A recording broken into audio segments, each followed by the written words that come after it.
अखिलेश राज में चलने वाली 102 और 108 एम्बुलेंस सर्विस का कोई भी पीडीआर यानी कि पेशेंट डेटा रिकॉर्ड ही मेंटेन नहीं किया गया।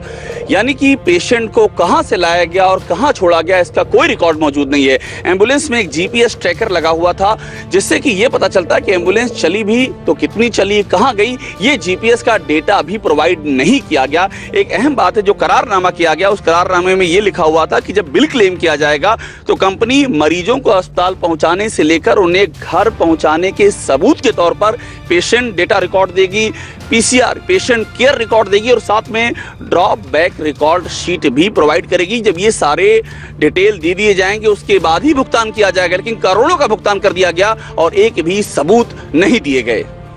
एक दो नहीं बल्कि यूपी के 52 जिले ऐसे हैं जिसमें कि national child health care program के तहत वाहनों के भुगतान में बड़ी अनियमितताओं का पता चला है।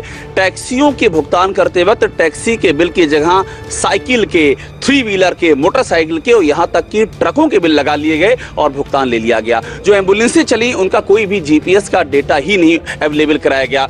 एक अहम बात है, एनआरएचएम के निदेशक आलोक कुमार का ये खत है और ये इस बात की गवाही देता है कि एम्बुलेंस जो थी वो बेहद ही खस्ता हालत में थी। एम्बुलेंस के हूटर खराब थे, उनके लाइट इंडिकेटर काम नहीं कर रहे थे और सबसे बड़ी बात है कि जो मरीजों के लिए ज़रूरी उपकरण होते हैं उनकी ज़िंदगी बचाने के लिए वो तक मौजूद नहीं थे, उनकी जान खतरे में पड़ सकती थी। ये सब एनआरएचएम के तहत किया जा रहा था। और एक बड़ी बात यह है कि बाकायदा ये आदेश दिया गया कि एक हाई लेवल कमेटी बना करके इस मामले की जांच की जाए, उसके बाद भी कुछ भी नहीं हुआ। ये कागजात बेहद ही चौंकाने वाले हैं। जांच में ये मालूम पड़ा कि एनआरएचएम फंड से उत्तर प्रदेश में हजारों एम्बुलेंस चली जिसमें कि 108 नंबर वाली 1488 एम्बुलेंस चलाई गई, जबकि 102 नंबर वाली 1972 एम्बुलेंसों की पेमेंट क्लियर की गई।